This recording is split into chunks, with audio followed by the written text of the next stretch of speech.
Assalamualaikum warahmatullahi wabarakatuh. Halo semua, selamat malam. Kembali lagi sama aku Rifatik Memori di Learning Journal yang kesekian. Nah, gimana nih? Pasti pada nungguin kan setiap minggunya Learning Journal yang bakal aku tampilin di setiap minggunya. Gak kerasa ya teman-teman, kayak sebenarnya tinggal berapa kali lagi running journal tuh udah selesai gitu. Nah, di sini aku dan atau kita semua mau ngebahas materi tentang ayo apa intinya tentang apa yang dibahas di minggu ini teman-teman semua.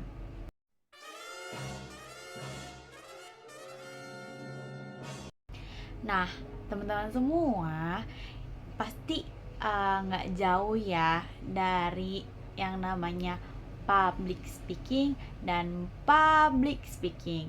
Nah, kali ini ayo kita bareng-bareng semuanya tuntasin rahasia public speaking bareng sama aku. Nah, di sini aku kasih 3 kunci utamanya teman-teman ya.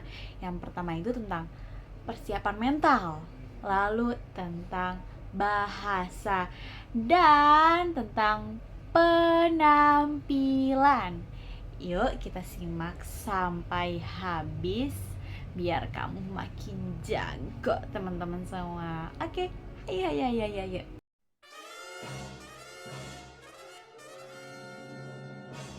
Nah, teman-teman, kembali lagi sama aku. Nah, kali ini yang pertama kita bakal ngebahas tentang mental. Nah, ini tuh mental itu pondasi yang paling penting ya, teman-teman. Ada teknik keren namanya visualisasi kesuksesan. Nah, jadi sebelum tampil itu coba deh bayangin diri kamu itu lagi bicara dengan lancar, dengan percaya diri, dan penonton itu pada suka sama kamu. Coba bayangin itu berulang kali sampai kayak kamu itu ngerasa kalau itu tuh nyata banget. Coba teman-teman ya. Nah, teman-teman, selain itu jangan lupa ya, pakai namanya afirmasi positif. Nah, itu tuh kita tuh ucapin kalimat-kalimat penyemangat ke diri kita sendiri. Kayak saya mampu, saya siap, dan saya percaya diri. Nah, lakuin secara rutin, bahkan saat kamu sudah di atas panggung dan merasa gugup pun juga kita lakukan seperti itu ya. Ingat, apa yang kamu pikirin itu bakal terjadi. Ingat ya teman-teman. Jadi kita berusaha untuk berpikir positif.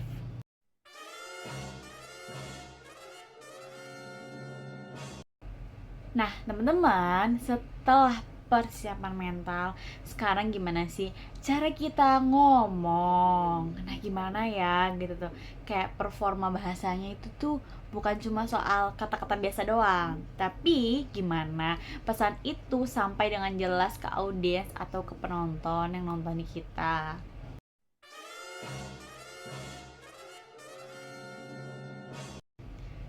Nah, teman-teman, ada beberapa aspek untuk persiapan bahasa yang harus kamu ketahui.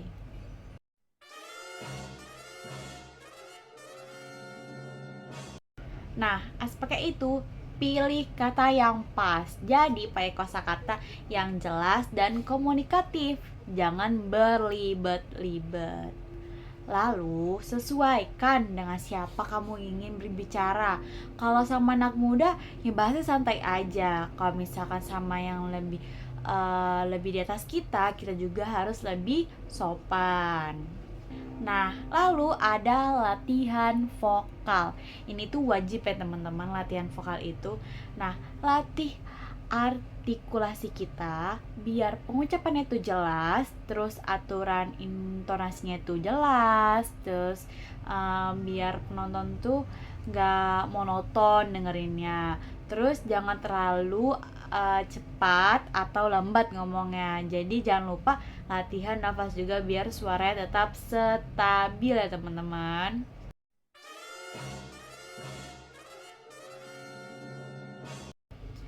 Nah, tahu nggak sih, ternyata tuh ya ada 80% komunikasi itu justru terjadi secara non verbal atau tanpa suara.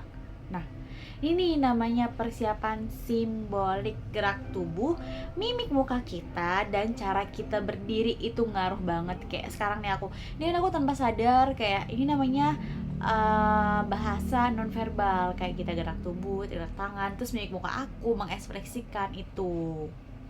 Nah, tersenyumlah ya teman-teman. Jaga kontak mata kita dengan audiens dan gunakan gerakan tangan untuk menekankan poin-poin penting. Nah, bahasa tubuh yang baik itu bakal bikin audiens merasa lebih dekat dan percaya sama apa yang kamu sampaikan. Aku pernah ngebahas ini beberapa kali ya teman-teman. Jadi kalau misalkan teman-teman lupa, silakan nonton video-video aku yang sebelumnya. Nah, teman-teman, yang terakhir itu soal penampilan dan etika kita. Nah, penampilan mulai dari pakaian, sepatu, sampai aroma bau badan pun itu tuh jadi kesan pertama buat audiens, teman-teman. Nah, pastiin kamu itu rapi dan sesuai sama acaranya. Kalau misalkan formal terus kayak acara-acara resmi, itu kan biasanya kita harus pakai baju yang resmi ya, yang misalkan entah kemeja gitu kan. Terus kalau misalkan apa sih namanya, yang dakwah, kita pakai gamis atau pakai rok gitu tuh. Jadi harus sesuai dengan acaranya ya teman-teman. Nah, terus teman-teman ingat ya, 5 etika penting menurut Charles Bonner. Yang pertama, ramah dan santun biar audiens nyaman sama kita. Itu tuh penting tuh, kita ramah. Jadi kita jangan cemberut teman-teman, tapi tunjukkanlah senyuman yang paling baik bagi kamu ya teman-teman. Lalu hargai waktu dan jangan bertele-tele. Jadi kayak kalau misalkan teman-teman kasih waktu 20 menit, nah teman-teman hargai itu selama 20 menit itu untuk menyampaikan isi pesan atau apa sih namanya, materi kepada audiens. Jangan tele-telein.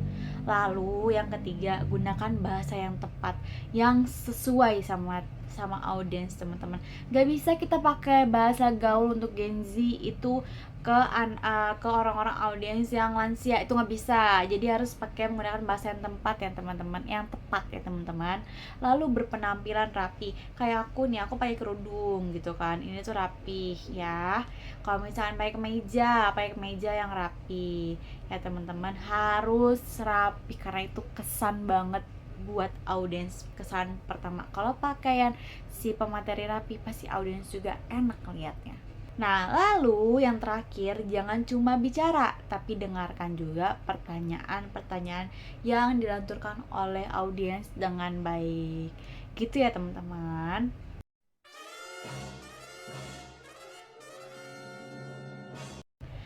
Nah, kesimpulannya, public speaking yang keren itu butuh persiapan menyeluruh, mental yang kuat, bahasa yang jelas, dan penampilan yang pas. Nah, dengan latihan visualisasi, penguasaan bahasa verbal dan nonverbal, serta etika yang baik.